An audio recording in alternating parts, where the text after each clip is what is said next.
Engineer Rashed প্রধান। বিসমিল্লাহির রহমানির রহিম।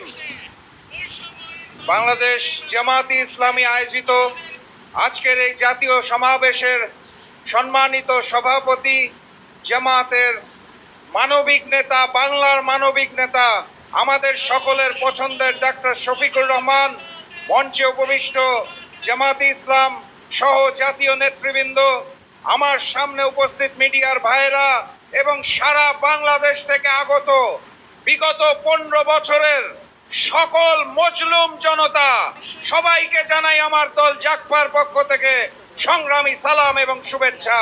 আসসালামু আলাইকুম। সংগ্রামী সাথী এবং বন্ধুগণ, গত বছর ফ্যাসিস্ট শেখ হাসিনা একটা সুর তুলেছিলেন, তিনি বলেছিলেন রাজাকার। সেই এক আন্দোলনে দিল্লির তিলকওয়ালী মুখ্যমন্ত্রী ফ্যাসিস্ট শেখ হাসিনাকে বাংলা ছেড়ে দিল্লি পালিয়ে যেতে হয়েছে। নতুন করে আবার রাজাকার শব্দটা উত্থাপন করা হচ্ছে।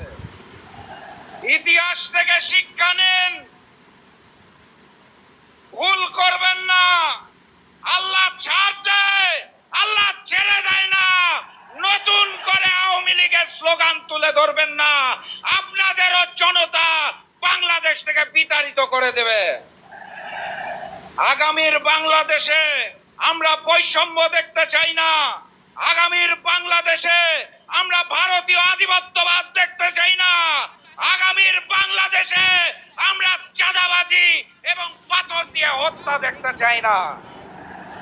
সংগ্রামী সাথী এবং বন্ধুগণ, বাংলাদেশ জামায়াতে ইসলামী থেকে যে 7টি দাবি দেওয়া হয়েছে, পিআর পদ্ধতিতে নির্বাচন সহ প্রবাসীদের ভোট, সকল দাবির প্রতি জাতীয় গণতান্ত্রিক পার্টি জাগফার পক্ষ থেকে সমর্থন ব্যক্ত করছি।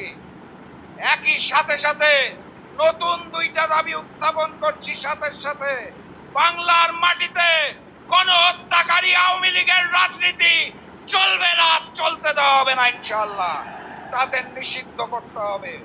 সর্বশেষ দাবি, ওই যে ভারত থেকে পুশিন হচ্ছে, সীমান্তে হত্যা হচ্ছে, আমার দেশের ভোটের ফলাফল অতীতে ওখান থেকে নির্ধারণ হতো।